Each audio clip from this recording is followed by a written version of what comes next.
Na aula passada, nós estudamos sobre variáveis JavaScript. Descobrimos que as variáveis são repositórios onde podemos colocar informações para serem utilizadas posteriormente. Aprendemos também que existem 3 tipos primitivos de dados JavaScript, que são a string, que representam textos em JavaScript. Temos o tipo number, que representam números inteiros ou fracionados. E temos o tipo boolean, que representam informações do tipo verdadeiro ou falso. Aprendemos também como nomear strings, ou nomear variáveis, aliás, né? Aprendemos que para nomear variáveis, nós começamos as nossas variáveis ou com uma letra, ou com um caractere underline, ou com um cifrão. E iniciamos as nossas variáveis, de preferência com letras minúsculas. E no caso de variáveis com várias palavras, ou seja, variáveis com nomes compostos, nós utilizamos o estilo camel case de nomeação de variáveis. Nesta aula, vamos aprofundar um pouco mais os nossos conhecimentos em variáveis. Começando com o escape de strings. Vamos utilizar o exercício da aula anterior para estudar sobre esses conceitos. Nós vimos aqui uma variável nome na aula anterior. Eu vou remover estas outras variáveis que nós criamos para ficar mais claro aqui os nossos exercícios. Então, as nossas variáveis do tipo string, nós criamos com aspas, tanto aspas duplas como aspas simples. Se eu quiser adicionar uma aspa dentro de uma string, eu posso adicionar uma aspa que seja diferente da aspas que eu estou utilizando para envolver a string. Então, no caso, se eu estou utilizando uma aspas duplas para minha string, eu posso utilizar aspas simples ali dentro, sem nenhum tipo de problema. Então, vamos atualizar aqui e ver o resultado. Está aqui a nossa aspa simples ali dentro da nossa string. Nós poderíamos também utilizar uma aspas duplas aqui dentro da nossa string. Mas, para isso, eu precisaria colocar um caractere de escape, que no caso de JavaScript é a barra invertida. Então, utilizando essa barra, nós podemos representar uma aspas dupla aqui dentro da nossa string. Se não colocarmos essa barra, que é o nosso caractere de escape aqui, ele não vai conseguir interpretar aqui esse script. Então, eu estou clicando sobre essa imagem e percebam que ele não está conseguindo executar o script, porque ele não está entendendo esta parte aqui. Isso aqui é um caractere de escape. E vocês podem se perguntar também, e se eu quiser representar uma barra? Aí eu utilizo 2 barras aqui, uma representando o meu caractere de escape e a outra barra exatamente para imprimir a barra que eu desejo aqui no nosso script.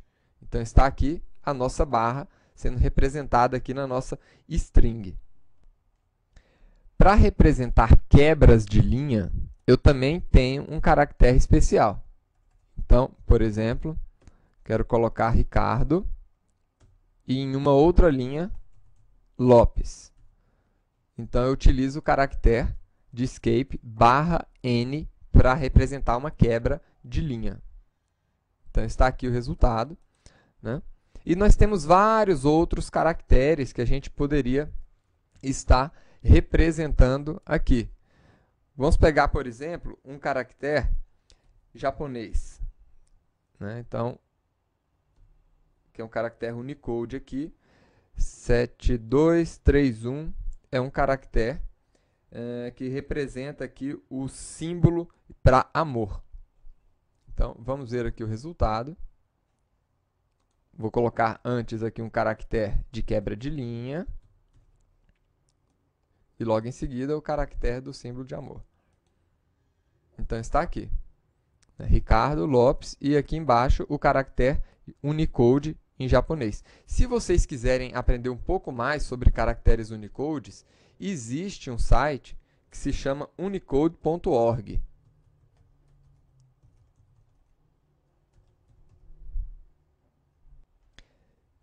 Neste site vocês vão poder encontrar tabelas de caracteres Unicode e vão poder também aprender um pouco mais sobre esses caracteres aqui que você pode estar adicionando direto no seu JavaScript. Outra informação importante. Além dos tipos primitivos string, boolean e number, como nós vimos, esses são os principais. Nós também temos outros tipos primitivos aqui em JavaScript. Então, por exemplo, nós temos aqui os tipos indefinido, o tipo null ou vazio, o tipo não é um número, not a number, e os tipos infinitos. Vamos ver aqui como nós podemos criar uma variável indefinida, por exemplo. Então, esta variável nome, ela está definida, porque nós atribuímos um valor a ela. Mas nós poderíamos criar uma variável sem atribuir nenhum valor a ela. Então, ela estaria indefinida. Vamos ver o resultado disso aqui no nosso browser. Então, está aqui. Ele está mostrando o valor undefined. Por quê? Nós não definimos o valor para essa variável. Um outro tipo de valor, e aí eu poderia chamar aqui a própria variável nome novamente, que estava anteriormente indefinida, e vou atribuir um valor null para ele, né, para essa variável. E agora é apresentado o valor nulo. Nós poderíamos ter também o valor não é um número. Como assim não é um número? Vamos pegar o seguinte exemplo. Eu vou pegar a variável nome e antes de imprimir ela no nosso alerta, eu vou fazer um cálculo aqui. 3 vezes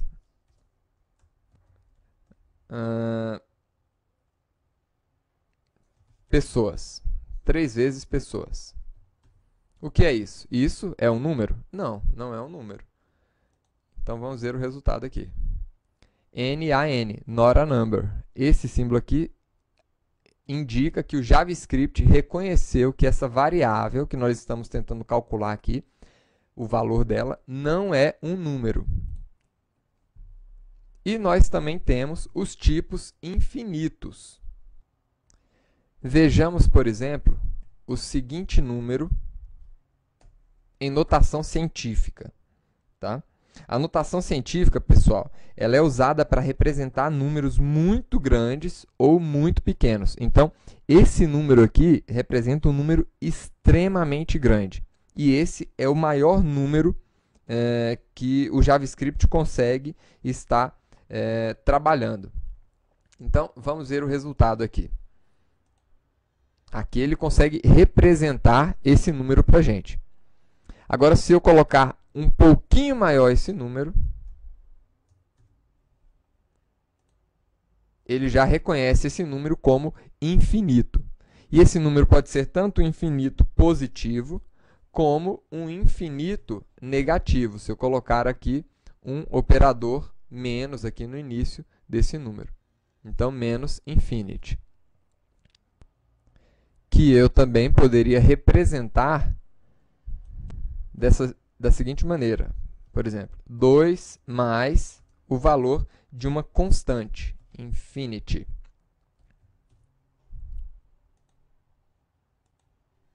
Então, está aqui. Né? Ele reconhece o valor dessa palavra reservada aqui como sendo uma constante que tem aquele valor que nós apresentamos aqui para vocês. Então, se essa palavra reservada infinity é uma constante, então o que são constantes? Já que até agora a gente só falou de variáveis. Né?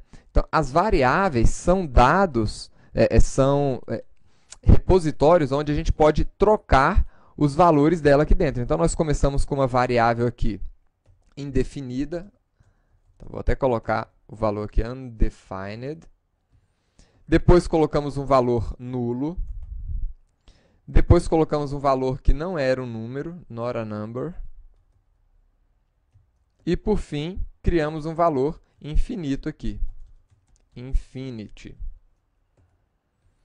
E as constantes? O que são essas constantes? As constantes são variáveis que não se variam.